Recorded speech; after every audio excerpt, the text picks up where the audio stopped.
Channel के माध्यम से बताना चाहता हूं टेक्सटाइल इंडस्ट्री को। इन फैक्ट्रियों के मुद्दे को लेकर हमारी फैक्ट्री में से एक साजिश के तहत पाली की टेक्सटाइल फैक्ट्रियां शुरू होने की खुशखबरी के साथ फैक्ट न्यूज में आपका स्वागत। 9.5 माह बाद एनजीटी के आदेशों की पालना करवाने में पुख्ता इंतजामों में अब सीटीपी के साथ सिर्फ प्रदूषण नियंत्रण मंडल ही नहीं बल्कि उद्योग विभाग, रीको, जिला कलेक्टर और राजस्थान सरकार के उद्योग मंत्रालय भी नियमों को तोड़ने वालों पर सख्त नजर रखेंगे। फैक्ट्रियां सप्ताह में 5 दिन, 12 घंटे और जीपीआरएस की निगरानी में चले, ऐसे नियम चाहे पाली के जिला कलेक्टर के सामने बने या जयपुर में प्रदूषण नियंत्रण मंडल के आला अधिकारियों के सामने दोहराए जाए। सबसे बड़ी चुनौती सीटीपी के सामने 600 फैक्ट्री मालिकों से संयम के साथ टेक्सटाइल उद्योग को मिला नया जीवन दान बनाए रखने की है। 9 माह तक एनजीटी की पेशियों, वकीलों को दस्तावेजों के पुलंदों और चोरी छिपे अब तक चली फैक्ट्रियों से अधिक सीटीपी के सामने एनजीटी के साथ राजस्थान सरकार के उद्योग मंत्री और प्रदूषण नियंत्रण मंडल को 12 एमएलडी टर्सरी प्रोसेस की सीमा में रहकर उद्योग चलवाने की है। एनजीटी और राज्य सरकार के सामने सीटीपी पदाधिकारियों ने 600 उद्योगों को नया जीवन दिलवाने के लिए जिस भाषा में शपथ पत्र दिए हैं उन्हें पूरा करवाने और 12 एमएलडी की सीमा में उद्योगों को चलवाने के लिए अपनी फैक्ट्री स्टाफ के भरोसे छोड़कर सीटीपी के जिम्मेदार पदाधिकारियों को दिन रात मेहनत करनी होगी। औद्योगिक क्षेत्रों में टोलियां बनाकर निगरानी करनी होगी। साथ ही अब तक नियमों की धज्जियां उड़ाने वाले, राजनीतिक पहुंच रखने वाले उद्योगपतियों को भी कंट्रोल में करना होगा। राजनीतिक पहुंच रखने वाले उद्योगों को भी पाली के उज्जवल भविष्य के लिए सीटीपी के रोस्टर की पालना करवाने में सहयोग करने के लिए तैयार करना होगा। राजस्थान प्रदूषण नियंत्रण मंडल के क्षेत्रीय प्रबंधक राजीव पारिक के कुछ सुझाव। मैं आपके चैनल के माध्यम से बताना चाहता हूं कि एनजीटी के आदेश की हमें पूर्ण रूप से पालना करवा रही है ताकि भविष्य में पाली के उद्योगों को ऐसे दुष्परिणाम नहीं झेलने पड़े। और इसके लिए आवश्यक है कि जो आवश्यक कदम है, जो अनुशासन है, वो बनाए रखा जाए। उस अनुशासन को बनाए रखने के लिए इनसे रोस्टर प्लान लिया है ताकि समय समय पर जो शिकायतें प्राप्त होती थी उनको जितना कम किया जा सके। तो अभी तो इनको बुरा लग रहा है लेकिन भविष्य में इनको आसानी होगी और ये उन सभी तरीकों का जो इन्होंने आवश्यक कदम उठाए हैं एनजीटी के सामने भी रखेंगे तो एनजीटी को इन पर ज़्यादा विश्वास होगा। इसमें टैंकर के माध्यम से जहां मंडिया रोड में कुछ समय के लिए अलाउ कर रहे हैं और इंडस्ट्रियल एरिया में कर रहे हैं तो टैंकर पर जीपीएस लगाएंगे, उसका आइडेंटिफिकेशन कार्ड होगा, उसका रजिस्ट्रेशन होगा ताकि ये पता चल सके कि वो टैंकर कहीं और गलत जगह तो खाली नहीं कराया। स्काडा फ्लो मीटर्स बिल्कुल व्यवस्थित करवाए जा रहे हैं ताकि किस उद्योग से कितना प्रदूषित जल निकलकर सीटीपी में आ रहा है इसकी मात्रा निर्धारित की जा सके।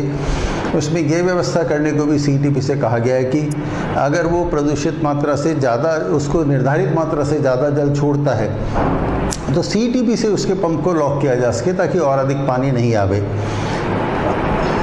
हम सीटीपी को यह समझाने का प्रयास कर रहे हैं कि जो भी व्यवस्था की जा रही है वह उद्योगों के हित में की जा रही है।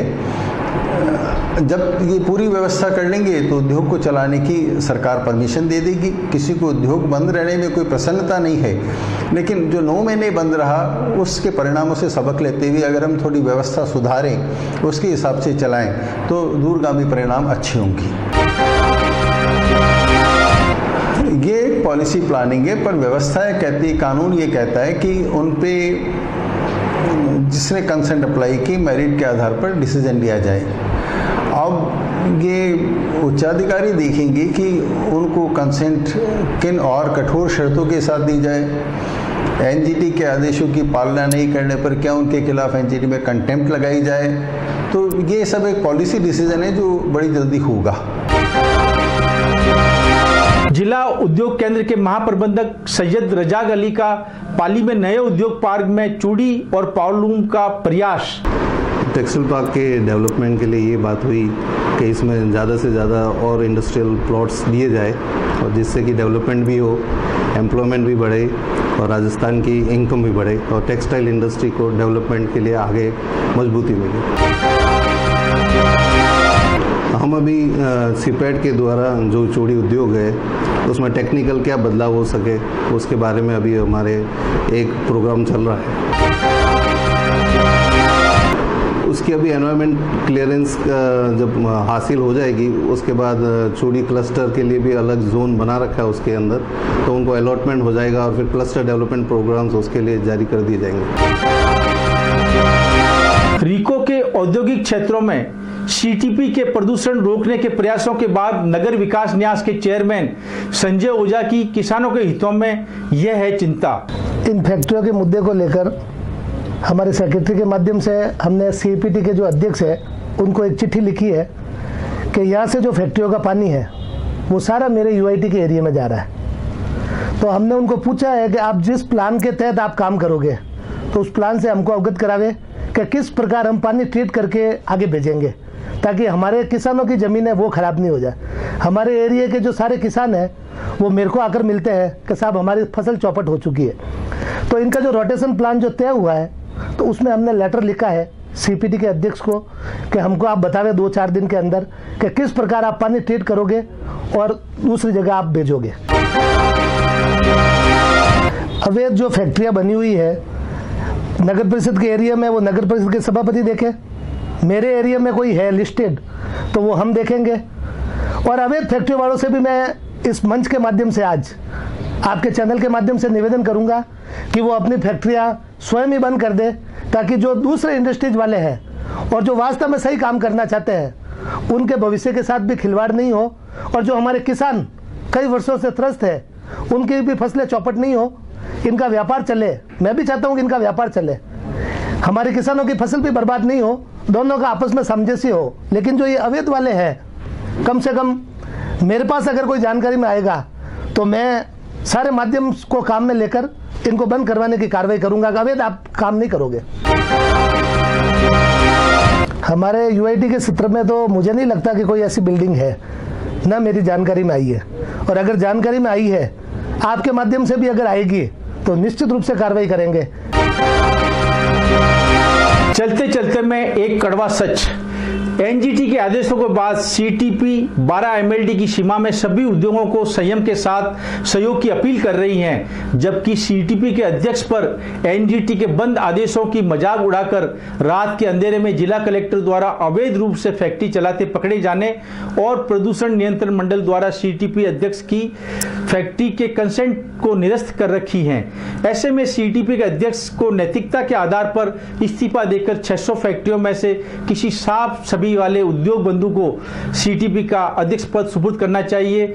ऐसे आरोपों का जवाब दे रहे हैं स्वयं सीटीपी के अध्यक्ष सुरेश गुप्ता साहब। हमारी फैक्ट्री में से एक साजिश के तहत जो है साजिश किया गया। हमारी फैक्ट्री पूर्ण रूप से बंद थी। हमारी फैक्ट्री के अंदर जो है जो बालोतरा और जोधपुर से माल प्रिंट होकर बाहर से आया हुआ था वो पड़ा हुआ था, उसको उन्होंने शक के आधार पे माना कि ये कपड़ा यहीं पर प्रोसेस हुआ है, जबकि हमारी फैक्ट्री पूरी तरह बंद थी। उसका सीसीटीवी कैमरे में जो रिकॉर्ड था उसका जो है हमने कैसेट भी आरपीसीबी को जमा करा रखा है। उसको देखने से स्पष्ट हो जाएगा कि फैक्ट्री पूरी तरह से बंद थी और उन्होंने राजनीतिक दबाव में जो है गलत साजिश करके जो है ऐसा केस बनाया। जिन अधिकारियों और ने छापा मारा था जो है उन्होंने जो है भी अनऑफिशियली यह है स्वीकार किया कि ये किसी दबाव के अंदर हमने ये काम किया था और ये आप साजिश के शिकार हुए। हमारा रोटेशनल क्लोजर तो उन्होंने पास कर दिया है। कुछ उन्होंने हमें डायरेक्शन दिए हैं जिसमें जो भी टैंकरों द्वारा पानी हमारे यहाँ खाली होगा तो जहाँ से खाली होगा वहाँ पर सीसीटीवी कैमरे लगाना है ताकि हमको ये पता चल सके कि कोई अवैध रूप से पानी तो नहीं डाल रहा है, नंबर 1। नंबर 2 जो है हर टैंकर के ऊपर जो है उन्होंने कहा कि जो है एक अपना अलग से रजिस्ट्रेशन करे, जो है उसका एक बड़े अक्षरों में नंबर अलग से दे दे, CTP एक रजिस्ट्रेशन कर ले, रजिस्ट्रेशन करके उसके अंदर ताकि वो CCTV कैमरे में वो नंबर आ जाए। जैसे उदाहरण के रूप में 101, 102, 103 करके हम बड़े अक्षरों में उसके बैक साइड में लिख दें उसके टैंकर के ऊपर, ताकि वो CCTV कैमरे में इजी वे में वो उसमें फिजिबल हो सके कि भाई कि ये टैंकर खाली हो रहा है। ठीक है, तो एक तो ये डायरेक्शन दिया CCTV कैमरे का, दूसरा जो है हर टैंकर का जो है रजिस्ट्रेशन कराने का जो है, तीसरा दिया GPRS हर टैंकर के ऊपर लगाने का जो है, ताकि वो टैंकर कहीं नदी में अवैध रूप से खाली ना कर सके या सिटी सीवरेज में नहीं खाली कर सके, तो वो उसका टाइम पता चल जाएगा भी वो कहाँ जा रहा है। हमारा सभी से निवेदन यही है कि जो भी जहाँ पर बाहर फैक्ट्रियाँ ले रखे हैं, गुजरात में,